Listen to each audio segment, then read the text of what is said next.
नमस्कार, मैं हूं श्रद्धा। आप सभी दर्शकों का अन्नदाता कार्यक्रम में स्वागत करती हूं।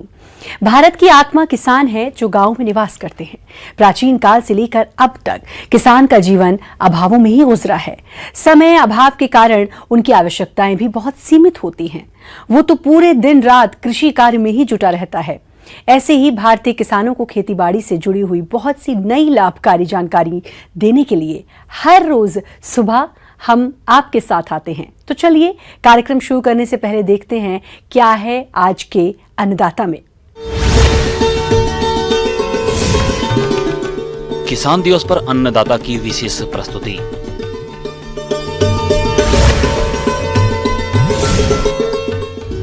पॉली हाउस में गुलाब की खेती करना है फायदे का सौदा। हमारे देश का किसान करोड़ों लोगों का पेट भरने के लिए सदियों से बिना रुके बिना झुके कृषि कार्य रूपी तपस्या को करता चला आ रहा है और उनके त्याग और तपस्या के मर्म को अच्छी तरह से समझा हमारे देश के 5वें प्रधानमंत्री स्वर्गीय चौधरी चरण सिंह ने, जिन्होंने जीवन भर किसानों के हितों के लिए काम किया, जिनका आज जन्मदिन है और उनकी याद में उनके जन्मदिन को हर साल किसान दिवस के रूप में मनाया जाता है। और इसी के उपलक्ष्य में अन्नदाता लेकर आया है किसानों के लिए यह खास प्रस्तुति।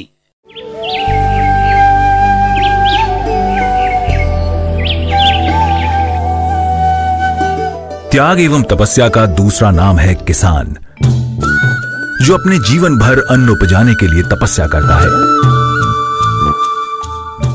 चाहे तपती धूप हो, कड़ाके की ठंड हो या मूसलाधार बारिश, तब भी इसकी साधना कोई तोड़ नहीं पाता, ताकि अपने कर्तव्य का पालन कर ये सबका पेट भर सके।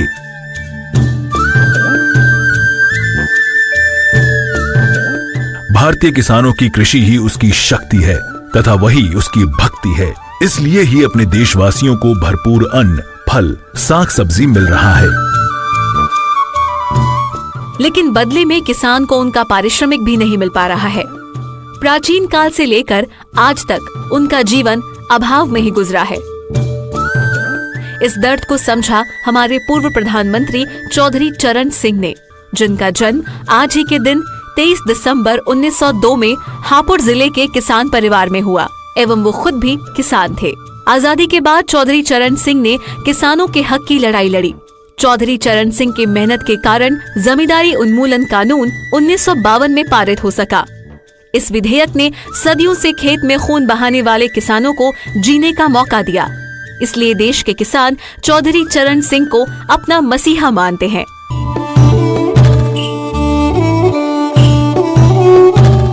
उन्होंने देश में भ्रमण करते हुए कृषकों की समस्या का समाधान करने का प्रयास किया तथा किसान समस्या को देश की समस्या मानकर एक आंदोलन स्तर पर जीवन पर्यंत जुटे रहे। उनमें देश के प्रति वफादारी का भाव था तथा दूसरी ओर कृषकों के सच्चे शुभचिंतक थे। इसलिए चौधरी चरण सिंह की याद में उनके जन्मदिन को हर वर्ष हम किसान दिवस के रूप में मनाते हैं। आज उनके जन्मदिन पर सोचने की जरूरत है कि किसानों के उत्थान के लिए कितने आंदोलन चले और अभी तक चल रहे हैं, लेकिन इस मुहिम में कितने किसानों का उत्थान हो पाया है। किसान दिवस के इस अवसर पर हमारे किसान भाई का क्या कहना है, आइए जानते हैं उन्हीं से।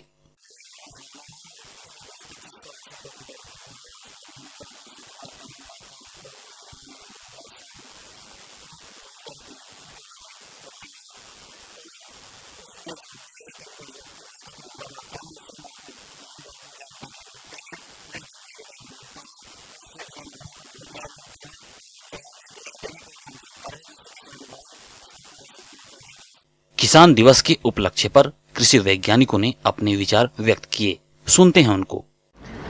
किसान दिवस के शुभ अवसर पर मैं देश के किसान भाई बहनों को किसान दिवस पर शुभकामनाएं देना चाहता हूं और ये विश्वविद्यालय दृढ़ संकल्प है कि किसानों का उत्थान हर क्षेत्र में किया जाए। किसानों की जो तकनीकी विकास हुआ है उसके लिए हम दृढ़ संकल्प हैं। ये दिन भारत के 5वें प्रधानमंत्री श्री चौधरी चरण सिंह के जन्म दिवस पर मनाया जाता है और हमारा विश्वविद्यालय इस अवसर पर पूरे देश के किसान भाई बहनों को आज याद कर रहा है, क्योंकि किसान जो है समाज की रीढ़ की हड्डी होती है।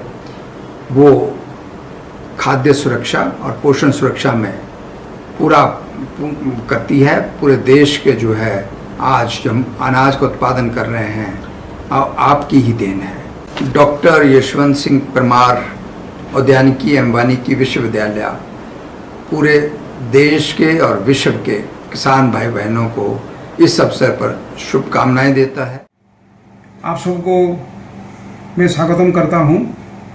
आज 23 दिसंबर जो हमारा पूर्व प्रधानमंत्री जी स्वर्गीय चौधरी चरण सिंह जी का आज जन्मतिथि थी। आज का दिन राष्ट्रीय किसान दिवस का रूप में ये मनाया जा रहा है पूरा देश में। तो किसान का जो समस्या है उसके लिए वो जीवन भर काम किए हैं, तो उन्हीं का जन्मतिथि में हम लोग ये दिवस मना रहे हैं। पूरा हमारा संस्थान, हमारा भारतीय कृषि अनुसंधान परिषद का काफ़ी जो संस्थान है सभी जगह में आज का दिन मनाया जा रहा है। आज अभी भी हम लोग देखते हैं कि कृषि में बहुत सारा तरक्की हुआ है, बहुत शोध हुआ है, तरक्की हुआ है। संस्थान ने नया नया तकनीकियाँ वो अवेलेबल है, उपलब्धि है, लेकिन जो किसान भाइयों और बहनों उनका जो समस्या है वो अभी भी है। उसका कई कारण है। उनका जो जागरूकता होना चाहिए वो इतना नहीं है जितना होना चाहिए। तो आज का जो दिन है वो जागरूकता लाने के लिए पूरा प्रयास किया जा रहा है। और जागरूकता में जैसे एक जो समस्या है जो हमारा मृदा है, जो मृदा जो उसका उर्वरकता है वो उसका कम हो रहा है। इस विषय में जैसे पोषक तत्व है, 17 पोषक तत्व का जरूरी होता है। अगर जो अच्छा मृदा है, उर्वरक मृदा है, उसमें 17 पोषक तत्व उसमें मौजूद होना चाहिए अच्छा फसल के लिए। लेकिन किसान भाई लोगों को ये अक्सर पता नहीं रहता है कि वो जो डाल रहे हैं रासायनिक खाद वो कितना डाल रहे हैं, कितना मात्रा में डालना चाहिए, कौन सा चीज़ का कमियां है। ये जो पूरा विषय है आज आधुनिक जो कृषि है, मॉडर्न एग्रीकल्चर है, इसका जो नॉलेज है, इसका जो तकनीकियाँ है सब उपलब्ध है। तो इस विषय में जैसे हमारा मृदा संस्थान है और हमारा देश का जो सॉइल हेल्थ कार्ड मिशन है हमारा गवर्नमेंट का, वो इसी विषय में ये विस्तृत विवरण किया है और उसके ऊपर में काफ़ी प्रयास चल रहा है। तो सॉइल टेस्ट करके उसमें जो कमियां हैं उस कमियां को देख करके फर्टिलाइजर देना चाहिए। दूसरा बात, जो हम कंपोस्ट की बात करते हैं, आजकल ये जैविक खाद बहुत ज़्यादा उसका गुरुत्व है। जैसे हमारा मृदा में खाली रासायनिक खाद देने में वो जो मृदा का जो स्वास्थ्य है वो बरकरार नहीं रहेगा। वो धीरे धीरे जो मृदा में जो ऑर्गेनिक कार्बन है उसका कम होते जा रहा है। तो उसका एक ही जो ये है साधन है जो हम ऑर्गेनिक कार्बन बढ़ा सकते हैं, वो है जैविक खाद। तो जैविक तरह जैविक खाद हमको जो भी मिल रहा है उसको देना चाहिए। किसान भाई जो मृदा का क्षरण जो है, मृदा का जो कटाव हो रहा है उसको रोकना है। और जो हमारा जो मृदा स्वास्थ्य कम हो रहा है उसके बारे में आपको सोचना है। ऑर्गेनिक जो मैन्योर फार्मिंग है उसको अपनाना है, माइक्रो इरिगेशन आपको अपनाना है, जैविक खाद आपको अपनाना है, इंटीग्रेटेड सिस्टम में आपको करना है। तो ये सब चीज़ करने के बाद मैं यही चीज़ आपको बताना चाहता हूँ कि मॉडर्न एग्रीकल्चर जो है उसमें जो परंपरागत खेती है वो तो लगाना ही है, साथ में जो नया नया चीज़ है, नया पैदावार, जो नया वैरायटीज़ है वो उसको साथ में ले करके एक समन्वय खेती जो है वो आपको करना है। जो इंटीग्रेटेड फार्मिंग है उसमें आपका जो पशुपालन है, पशुपालन एक बहुत ज़्यादा इम्पोर्टेंट है, एस्पेक्ट है। साथ साथ जैसे आपका हनी बी है, आपका जो तरह तरह जो फूल है, जो सब्जियां है, मशरूम कल्टीवेशन होता है, और जो वृक्ष रोपण करे जो एग्रोफॉरेस्ट्री है ये बहुत ज़्यादा इम्पोर्टेंट है। ऑर्गेनिक फार्मिंग, ये जो जितना चीज़ें हम बता रहे हैं एक इंटीग्रेटेड मोड में अगर आप तालाब रखे उसमें फिश कल्चर करें तो ये आपका हर साल कुछ ना कुछ इनकम आते रहेगा, आपका पैदावार बढ़ता है, आपका मृदा का स्वास्थ्य बढ़ता है और साथ साथ जो आपका जो खुशहाली है वो भी बढ़ता है। तो यही चीज़ हम आपको बोलना चाहते हैं। आज का दिन में जो किसान दिवस है पूरा देश में आपको बहुत बहुत बधाई देते हैं, शुभकामनाएं देते हैं। आप किसान पुत्र है, आप मृदा का संरक्षण कर रहे हैं और देश को काफ़ी आगे बढ़ाने में आपका जो योगदान है इसका हम शब्दों से बयान नहीं कर सकते हैं। आप सबको बहुत बहुत नमस्कार। ब्रेक के बाद आप सभी दर्शकों का अन्नदाता में स्वागत है। चलिए अब रुख करते हैं अगली कड़ी की ओर। डच गुलाब की खेती करके प्रदेश के कई किसान मालामाल हो रहे हैं, क्योंकि बाजार में इसकी मांग बहुत है और दाम भी अच्छा मिल जाता है। अगर आप भी डच गुलाब की खेती करने जा रहे हैं तो किन किन पहलुओं को ध्यान में रखकर इसकी खेती करें, इसके बारे में जानकारी के लिए आइए मिलते हैं बागवानी विशेषज्ञ संचिता घोष से। मैं आज आप लोगों को बताने जा रही हूँ जो गुलाब के संरक्षित खेती होता है जो किसान भाई लोग करते हैं उसके बारे में। तो पहले हम लोग जो देखेंगे कि किस मिट्टी में ये गुलाब अच्छा होता है। दोमट मिट्टी सबसे इसके लिए अच्छा होता है लगाने के लिए। और हम लोग जो लगाता है खासतौर से जो तना कटिंग्स जो होता है, तना जो होता है उससे लगाते हैं और बडिंग से भी लगाते हैं। तो हम लोग को देखना चाहेगा कि तना जो होता है कटिंग्स वो लंबाई में 10 से 15 सेंटीमीटर होना चाहिए, उसमें दो से 3 गांठें भी होना चाहिए। और उसको हम लोग फिर पाउडर फॉर्म में मार्केट में आता है रूटेक्स बोल के, उसमें थोड़ा सा वो जो कट करने के बाद थोड़ा सा उसमें डिप करके फिर हम लोग लगाएंगे। फिर जब जड़ पकड़ लेगा वो अच्छे से तैयार हो जाएगा। उसके बाद एक डेढ़ साल के बाद वो हम लोग वहाँ पे पॉली हाउस में पहले तो बेड प्रिपेयर करना होगा, उसके बाद ट्रांसप्लांट करेंगे। पॉली हाउस आकार में भिन्न भिन्न प्रकार के होते हैं।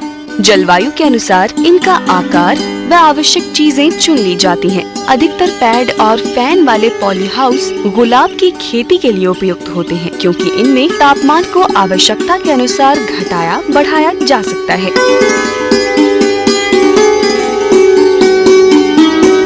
गुलाब की खेती से लाभ लेने के लिए बाजार की मांग के अनुसार इसकी प्रजातियों का चयन कर खेती करनी चाहिए, जो कि विभिन्न रंगों की होती है।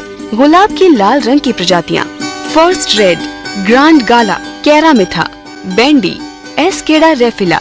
गुलाबी रंग की प्रजातियों में कीस, मेलाडी, सोनिया, विवाल्डी, प्रोफिटा। नारंगी रंग की प्रजातियों में लैम्बार्ड, नोबलेस, क्रीम। पीले रंग की प्रजातियों में गोल्डन टाइम, आल समीर गोल्ड, टेक्सास, पोपिलोन। किसान भाइयों, आप इन किस्मों का चयन कर इनकी खेती कर सकते हैं।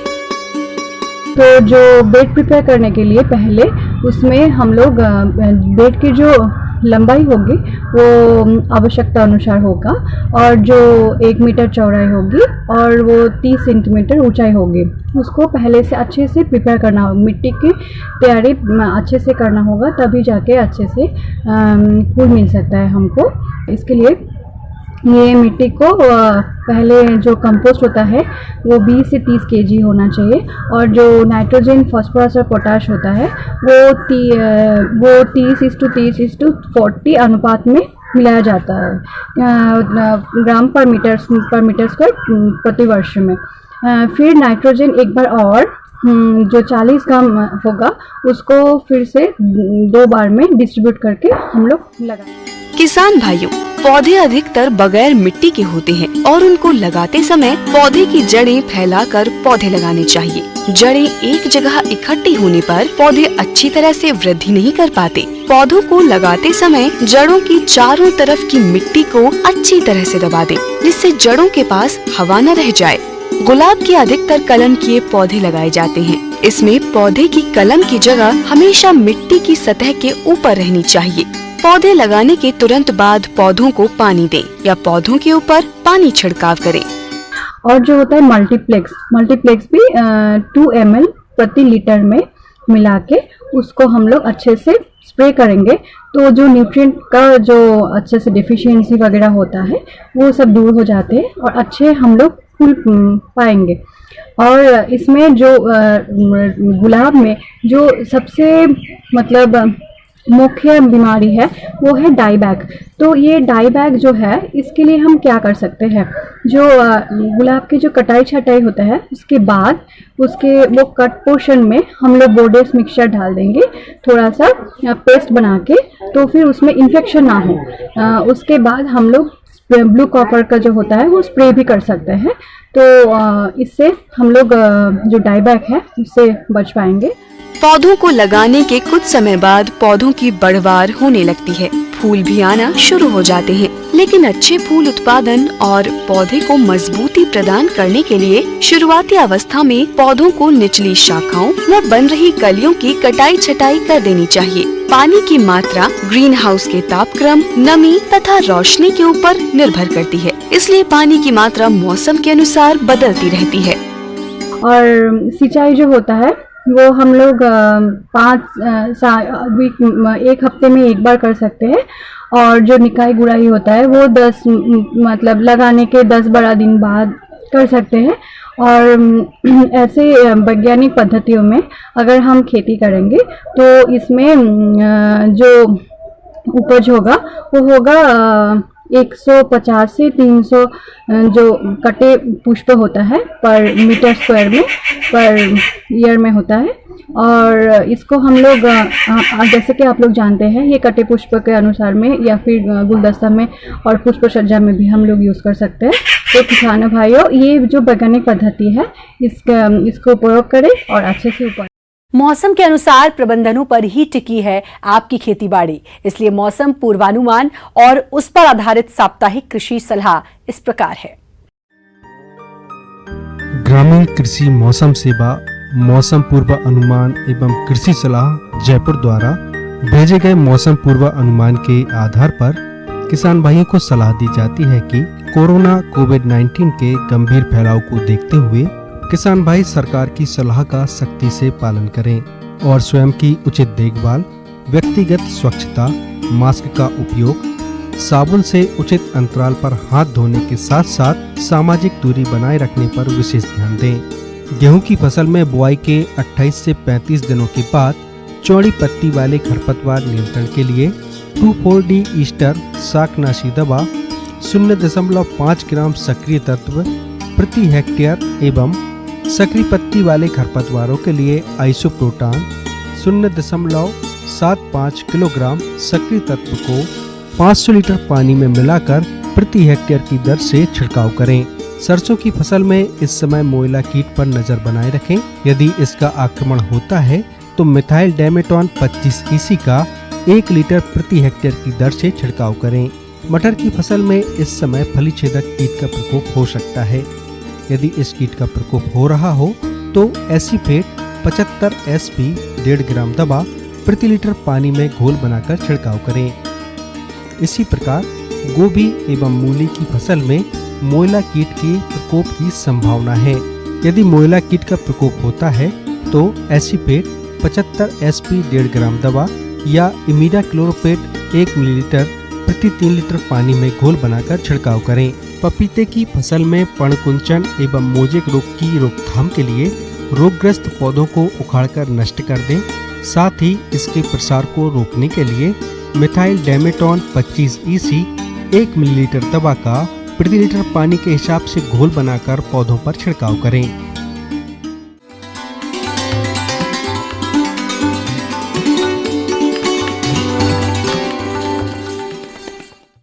अन्नदाता हेल्पलाइन निशुल्क फोन संपर्क सेवा के माध्यम से आपके द्वारा पूछे गए प्रश्नों में से 1 या 2 महत्वपूर्ण प्रश्न को हम अपने कार्यक्रम में शामिल करते हैं। इसी के तहत आज का चयनित प्रश्न और उसका जवाब इस प्रकार है। आज की अन्नदाता हेल्पलाइन में हमने जिस प्रश्न को शामिल किया है उसे पूछा है गांव दानपुर जिला भीलवाड़ा के बजरंगी लाल ने। आपने अमरूद के बाग में उकठा रोग की रोकथाम के बारे में जानकारी चाहिए है, तो इसके लिए देखिए कार्यक्रम का यह अंश। उकठा रोग फ्यूजेरियम फंगस से फैलता है। यह भोजन के साथ पेड़ की जड़ों के अंदर प्रवेश कर जाता है और भोजन नलियों को जाम कर देता है, जिससे पेड़ के ऊपरी भाग तक भोजन नहीं पहुंच पाता और पेड़ सूख जाता है। अमरूद के उत्पादन में यह सबसे बड़ी समस्या है। इसमें शाखाएं ऊपर से सूखनी शुरू हो जाती है और पूरी सूख जाती है। बाद में पूरा पौधा सूख जाता है। पौधों में रोग लगने पर इसका कोई निदान नहीं है, लेकिन ट्राइकोडर्मा विरिडी को गोबर की खाद के साथ मिलाकर खेतों और पेड़ों की जड़ों में प्रयोग करने से इसका प्रकोप कम किया जा सकता है। आमतौर पर ट्राइकोडर्मा विरिडी की 5 किलोग्राम मात्रा को 40 से 50 किलोग्राम गोबर की खाद या वर्मी कंपोस्ट के साथ मिलाकर उसमें हल्का पानी सींचकर प्लास्टिक की बोरी से 10 से 15 घंटे तक ढक देते हैं और उसके बाद थैलों और पौधों की जड़ों के पास इस मिश्रण को डालते हैं। इस रोग से बचाव के लिए अमरूद की उकठा रोग रोधी किस्मों का चयन करें। यह रोग मिट्टी जनित है, इसलिए पौधा रोपाई के पूर्व मिट्टी को फॉर्मेलिन दवा से निर्जीवीकृत करना चाहिए। अमरूद के भागों में अधिक समय तक पानी का जमाव नहीं होने दें। बरसात के मौसम में पौधों के तनों के पास मिट्टी अवश्य चढ़ा दें। साथ ही मिट्टी जांच के आधार पर संतुलित मात्रा में उर्वरकों का प्रयोग करें।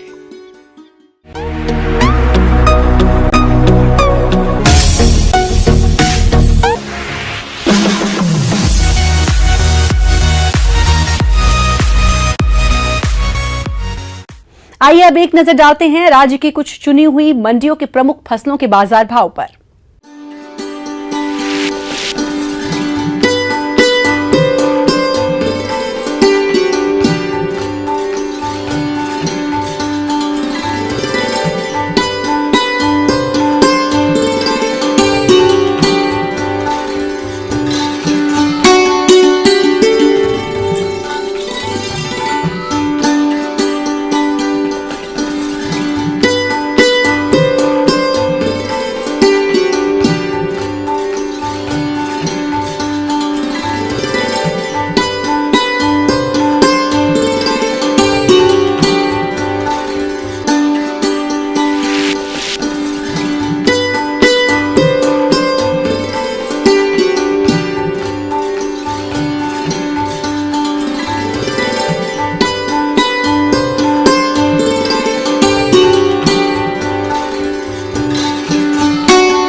किसान भाइयों, अन्नदाता आपकी सेवा के लिए संकल्परत है।